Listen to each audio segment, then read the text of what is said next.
Il y a quelques décennies, la Chine était un pays agricole totalement appauvri et en retard au niveau technologique. En l'espace d'une trentaine d'années seulement, elle est en train de devenir une puissance mondiale de premier rang du point de vue économique, technologique et militaire. Pour bien situer cette ascension fulgurante de la République populaire de Chine, il est important d'examiner de plus près sa naissance et son développement. En effet, ce qu'on ne lit pas dans les livres d'histoire officiels, ni même dans les médias grand public sur l'histoire de la République populaire de Chine, ce serait que, selon des journalistes d'investigation renommés, elle est indissociable de trois noms: Rothschild, Rockefeller et les Skulls and Bones. Suivez-nous maintenant dans un voyage aventureux à travers l'histoire de la Chine, au cours duquel il apparaîtra clairement que la Chine a été délibérément construite comme un instrument du nouvel ordre mondial et qu'elle constitue un avant-goût du système de domination mondiale planifié. Premièrement, regard sur ceux qui tirent les ficelles dans l'ombre. Skull and Bones est une très puissante organisation secrète occulte américaine, fondée à l'instigation de Lord Rothschild et financée par Rockefeller et d'autres banquiers de Wall Street. Selon Alexandra Robbins, une journaliste américaine, Skull and Bones a réussi à infiltrer presque toutes les grandes institutions scientifiques et politiques, ainsi que les institutions financières, médiatiques et gouvernementales des États-Unis. Skull and Bones forme également le cercle interne du Council on Foreign Relations, CFR, également initié par Rothschild et financé par Rockefeller. Le CFR est le think tank américain le plus influent du siècle dernier. Il a par exemple fourni à lui seul 9 présidents des États-Unis, dont l'actuel président Joe Biden. Dans ses recherches, Alexandra Robbins est arrivée à la conclusion suivante. L'objectif de Skull and Bones, et par conséquent des Rockefeller et des Rothschild, est de construire un nouvel ordre mondial dans lequel les libertés individuelles sont réduites et où tout le pouvoir est concentré dans les mains d'une petite élite. Deuxièmement, la naissance de la République populaire de Chine sous Mao Tse-tung. Dans le but d'établir un nouvel ordre mondial, Skull and Bones ont fondé en Chine, au début du XXe siècle, une série d'écoles et d'hôpitaux qui ont donné naissance à l'actuelle Yale China Association, connue sous le nom de Yale in China. Ils ont été financés par Rothschild et plus tard par la fondation Rockefeller. Cette œuvre prétendument caritative poursuivait cependant en arrière-plan des objectifs totalement différents. Jonathan Spence, professeur d'histoire chinoise, a été le premier à découvrir les liens étroits entre Mao et Yale. Enfin, en 1972, le journal Yale Daily News a rapporté ce qui suit à ce sujet. Yale a aidé de nombreux jeunes hommes dans leur ascension politique vers le pouvoir. Lors de la promotion de 1919, Yale in China a aidé, en plus des 1000 leaders masculins, un jeune homme du nom de Mao Tse-tung. Et sans le soutien de Yale, Mao Tse-tung ne serait jamais passé de l'inconnu au pouvoir. Lors de ses recherches, le journaliste d'investigation Alexander Schnarf est donc arrivé à la conclusion que, de toute évidence, Yale in China travaillait en secret à l'émergence d'un État communiste. L'intervention de Skull et Bones dans la guerre civile chinoise de 1927 à 1949, au cours de laquelle le Kuomintang nationaliste et le pouvoir communiste chinois de Mao Tse-tung se disputaient la direction politique de la Chine, est également significative de leur influence et de leur approche subtile. Le conflit s'est terminé par la victoire des communistes sur le Kuomintang. Selon le professeur Anthony Sutton, chercheur et historien, cette victoire a été remportée principalement grâce au fait que le général américain et franc-maçon George Marshall a discrètement désarmé les forces armées nationalistes qu'il soutenait initialement en cessant de leur fournir des munitions en 1946. Le supérieur de Marshall était le secrétaire à la guerre, Henry Stimson, un membre de Skull and Bones.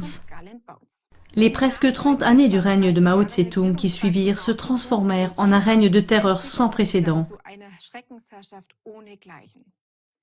Avec des campagnes politiques telles que le Grand Bond en avant et la révolution culturelle, Mao a imposé par la contrainte une transformation de l'économie et de la société chinoise. La révolution culturelle avait pour but de détruire les anciennes coutumes, modes de pensée, habitudes, en fait toute la culture chinoise, et visait surtout les couches les plus âgées et les plus éduquées de la Chine, ce qui a coûté la vie à 2 à 5 millions de personnes. Le grand bond en avant devait permettre de rattraper le retard sur les pays occidentaux industrialisés et de raccourcir la période de transition vers le communisme. Malgré la grande famine qui en a résulté, Mao a imposé ses objectifs d'une main de fer. Selon Alexander Snarf, les méthodes de répression pratiquées étaient d'une brutalité sans précédent. Les critiques ont été poursuivis sans relâche et des milliers de personnes ont été systématiquement torturées et assassinées. Même les enfants auraient été tués, broyés et utilisés comme engrais. L'historien néerlandais Frank Dikötter estime qu'au moins 45 millions de personnes sont mortes rien que pendant la Grande Famine de Chine de 1959 à 1961. Selon les estimations des scientifiques, la politique totalitaire et inhumaine de Mao a coûté la vie à 80 millions de personnes au total. La politique de Mao était simple. Quiconque ne respectait pas les règles était assassiné. Cela a conduit à une société dans laquelle toute critique était littéralement muselée. Ce qui restait n'était plus qu'une masse apeurée et soumise.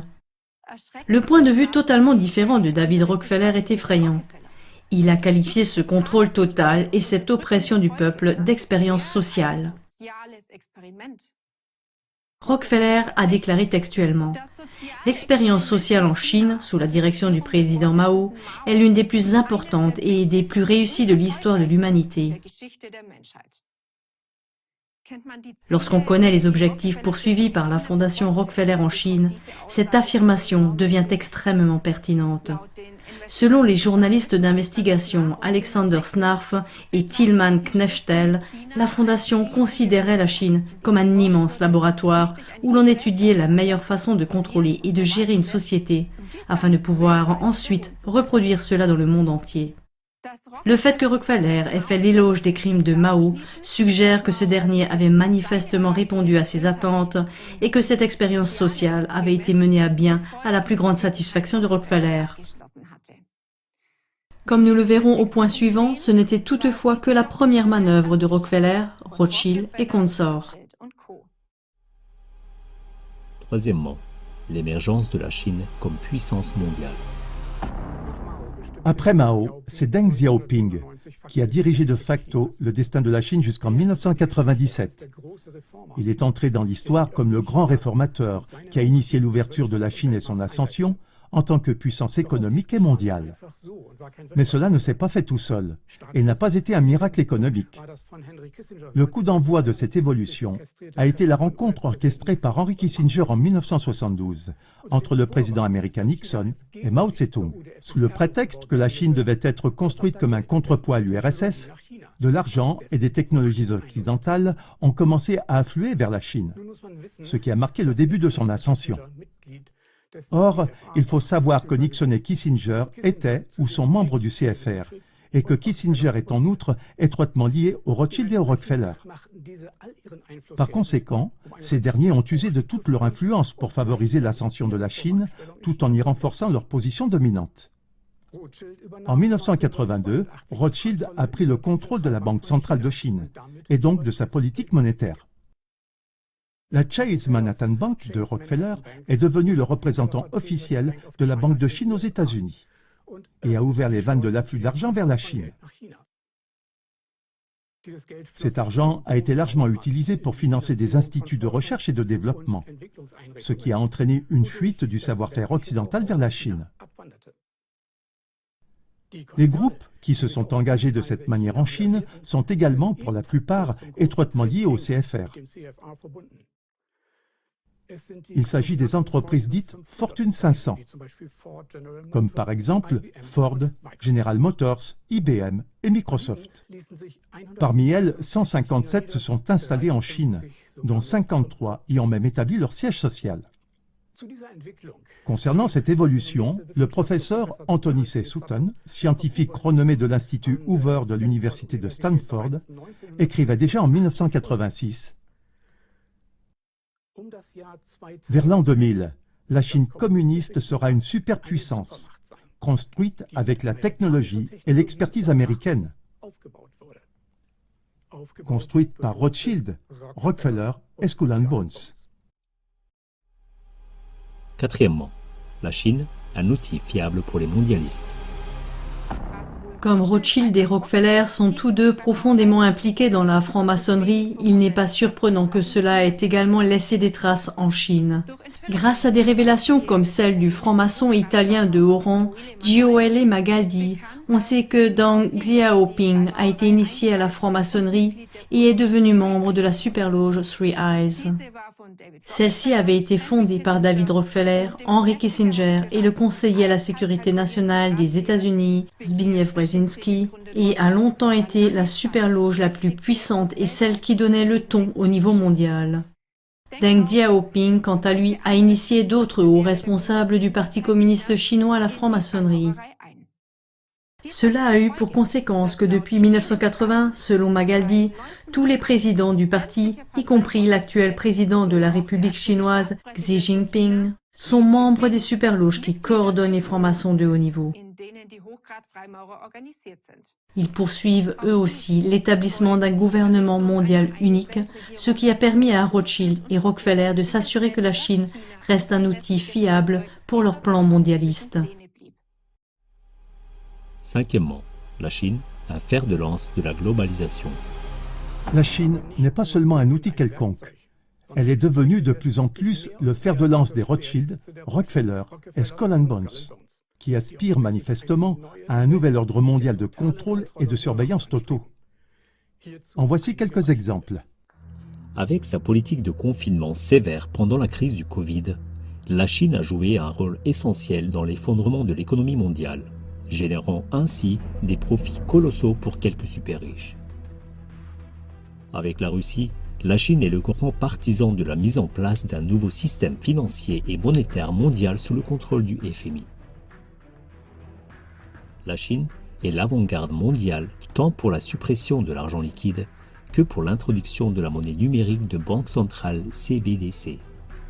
Elle est ainsi à la pointe de ce projet mondial coordonné et financé par la BRI, Banque des règlements internationaux.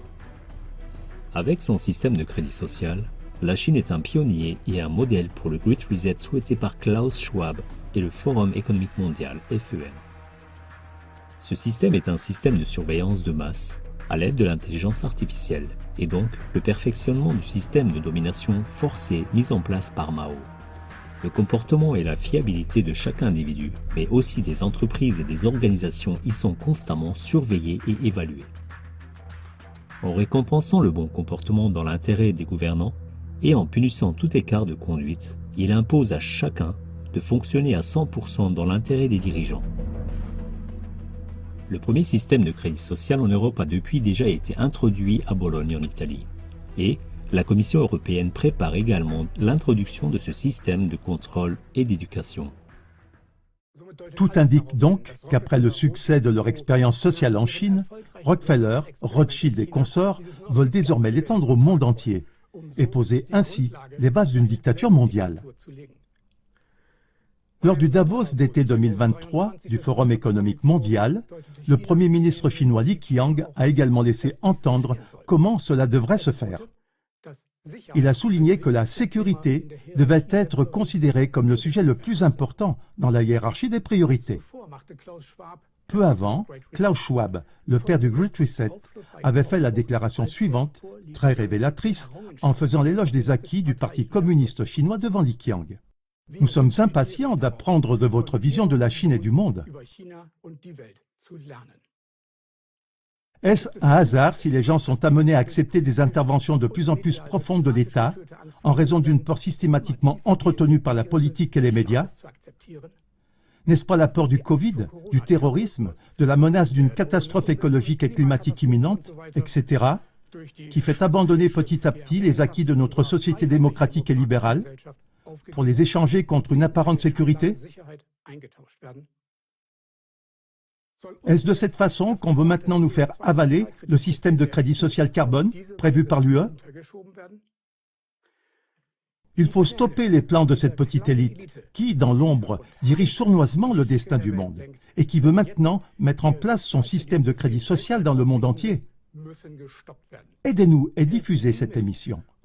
Souhaitez-vous, en outre, contribuer vous-même, en tant que collaborateur bénévole de CLA TV, à mettre en lumière une telle injustice? Alors inscrivez-vous à l'adresse suivante www.cla.tv/Vernetzung.